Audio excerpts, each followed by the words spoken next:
अब आप आए होंगे, पता नहीं घरों से कितनी परेशानी या कोई मुश्किलें। हालांकि हमारे सत्संगी बच्चे जो सुमरण करते और बचनों के पक्के और दृढ़ यकीन है, बहुत कम रह गई होंगी ये मुश्किलें परेशानियां। नाम मात्र, वो भी सुमरण ना करने की वजह से, वचनों पे पूरा अमल ना करने की वजह से। वचन को वचनों की तरह मानो। एक बच्चे की बात आपको सुनाते हैं। हमारे पास वकील सज्जन आए और कहने लगे, जी बाहर विदेशों में था वो बच्चा, कि जी उसके कोई आंखों में कोई परेशानी आ गई, क्या किया जाए। वो भारत में भी आना चाहते हैं, यहाँ आ रहे हैं, तो क्या वहां दिखाएं। वहां के डॉक्टर कह रहे हैं ऑपरेशन होगा, ये होगा, वो होगा, तो क्या किया जाए गुरुजी। तो हमने कहा बेटा उनको बोलना इंडिया में आ रहे हैं तो फलां फलां डॉक्टर को दिखा लें, बस दिखा लें। वो बच्ची वहां से आई और इंडिया में आई तो पूछा उससे, वकील सज्जन से, क्या कहा है। कहते गुरुजी ने ये कहा है कि आप जाके फलां फलां डॉक्टर को दिखा लो। तो डॉक्टर साहबान भी सत्संगी, अब वो वहां गए, उनको दिखाया कि भाई कैसे क्या हुआ। उन्होंने पिछली सारी रिपोर्ट दिखाई, तो कहते भाई हाँ ये तो है जो हमें बताया उन्होंने। तो डॉक्टर साहबान कहने लगे फिर। कहते गुरुजी ने भजन, कहते क्या कहा है कि दिखा लो। तो कहते ठीक है मैं अपने तरीके से चेक कर लेता हूं, दिखाने का कहा है तो फिर देखता हूं दवाई को। कहते नहीं दवाई नहीं, दिखाने का कहा है।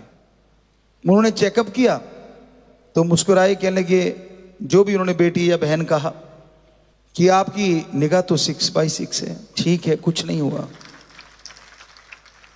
अब आप बताइए वहां से अगर कोई चल के आता है, यहां से इलाज कराने लोग बाहर जा रहे हैं कि वहां बढ़िया इलाज है, इसका मतलब उन्होंने तो अपने तरीके से सही बताया होगा कि आंख का ऑपरेशन होना है, ये है वो है। वचन किया फकीर के, हमने तो कुछ सोच के नहीं आए होते वकील क्या कहेगा, तो बेपरवाह चीज जो कहलवा देते हैं, पर आके मानने वाला भी तो चाहिए।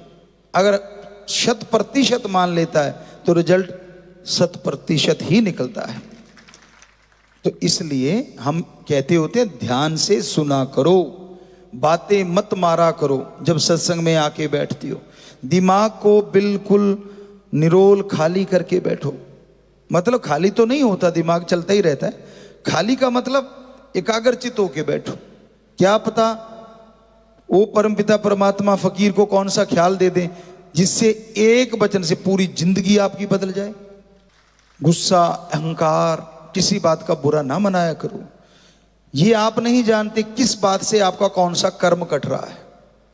कई बार कुछ चीजें बड़ी अजीब लगती हैं बंदे को, यार ये तो नहीं होना चाहिए था मेरे साथ, ऐसा क्यों हुआ।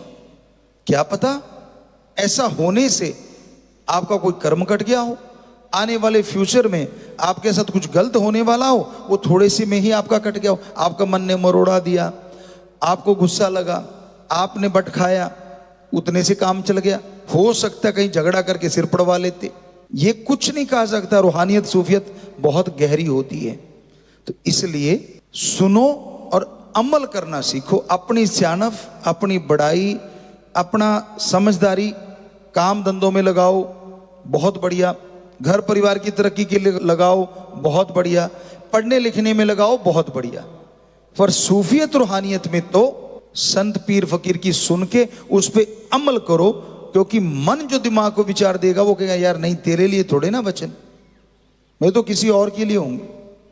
नहीं, एक एक बात सुनो, मानो, यकीन मानो उसमें से बहुत सी बातें आपके लिए होंगी।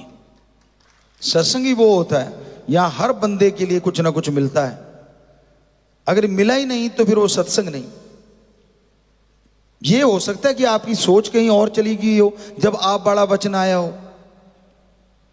हो सकता है कि तब आप कहीं और घूम रहे हो। सत्संग में बैठे हैं, तन बैठा है, लेकिन अंदर के विचार मन ने कहीं और ही ले गया, वो सुन ही नहीं पाए जो आपके फायदे की थी। कई बार ऐसा हो सकता है पॉसिबल। तो इसलिए सुनो और अमल किया करो, ताकि आपकी जिंदगी में बहारें आए, ताकि खुशी खुशी आप जीवन जी सके।